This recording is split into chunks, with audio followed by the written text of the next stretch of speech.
ഇവാഞ്ചലിയും അനുദിന സുവിശേഷ വിചിന്തനം. യേശുക്രിസ്തുവിൽ ഏറ്റവും സ്നേഹം നിറഞ്ഞവരെ, വിശുദ്ധ മത്തായി എഴുതിയ സുവിശേഷം 7-ാം അധ്യായം 1 മുതൽ 5 വരെയുള്ള വചനങ്ങളാണ് നാം ഇന്ന് ധ്യാനിക്കുക.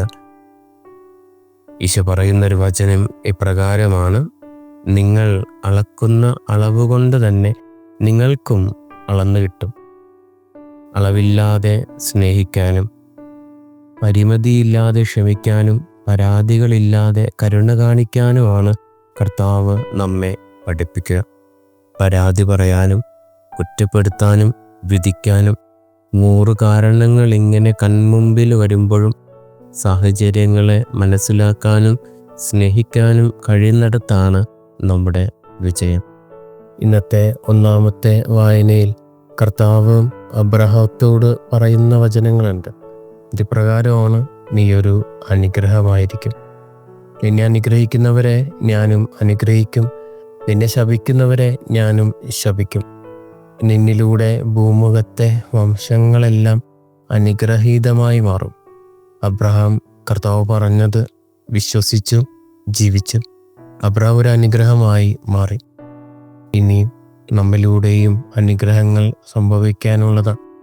നമ്മുടെ വാക്കുകളും നമ്മുടെ പ്രവൃത്തികളും എപ്രകാരം നന്മകൾ നിറഞ്ഞതായിട്ട് മാറുന്നു, അത്രത്തോളം അനുഗ്രഹങ്ങളും നന്മകളും അളവില്ലാതെ നമ്മിൽ നിന്നും സംഭവിക്കും. ഒരു ഷോർട്ട് വീഡിയോ പലപ്പോഴായി പങ്കുവെക്കപ്പെട്ടിട്ടുള്ളതാണ്, എങ്കിലും അത് ഓർമ്മയിലുണ്ട്. ഒരാളിങ്ങനെ നടന്നു പോകുമ്പോൾ ആളുടെ മീതേക്ക് വെള്ളം വീഴുവാണ്. എന്നും അടുത്ത് കണ്ട ഒരു ചെടിയെടുത്ത് ഈ വെള്ളം വീഴുന്നിടത്തേക്ക് അയാൾ നീക്കി വെച്ചു യാത്ര ആരംഭിച്ചു. വീണ്ടും കച്ചവടത്തിന് പോകുന്ന ഒരമ്മയെ സഹായിക്കുന്നു. ഒരു തെരുവ് നായ്ക്ക് ഭക്ഷണം കൊടുക്കുന്നു. ഭിക്ഷയാചിക്കുന്ന ഒരമ്മയെയും കുട്ടിയെയും കാണുന്നു, അവർക്ക് പൈസ നൽകുന്നു. വൃദ്ധയായ ഒരമ്മയ്ക്ക് ആരും അറിയാതെ ഭക്ഷണം എത്തിക്കുന്നു. ബസ്സിൽ വേറൊരാളെ സഹായിക്കുന്നു. അങ്ങനെ പതിയെ മുൻപോട്ട് ജീവിക്കുമ്പോൾ ഈ ചെയ്തതിനൊക്കെ അയാൾക്ക് സന്തോഷം തിരികെ ഇരട്ടിയായി കിട്ടിത്തുടങ്ങി. ആ കുട്ടി പഠിക്കാനായി പോയി തുടങ്ങി. തെരുവുനായ കൂട്ടായി കൂടെ നടന്നു തുടങ്ങി. സഹായിച്ചവരിൽ നിന്നൊക്കെ ഇരട്ടി സന്തോഷം. അവസാനം കാണുന്നത് ഇപ്രകാരം: ആദ്യം നീക്കിവെച്ച ആ ചെടിയിൽ ഇപ്പോൾ സൗന്ദര്യമുള്ള വെള്ള പൂക്കൾ.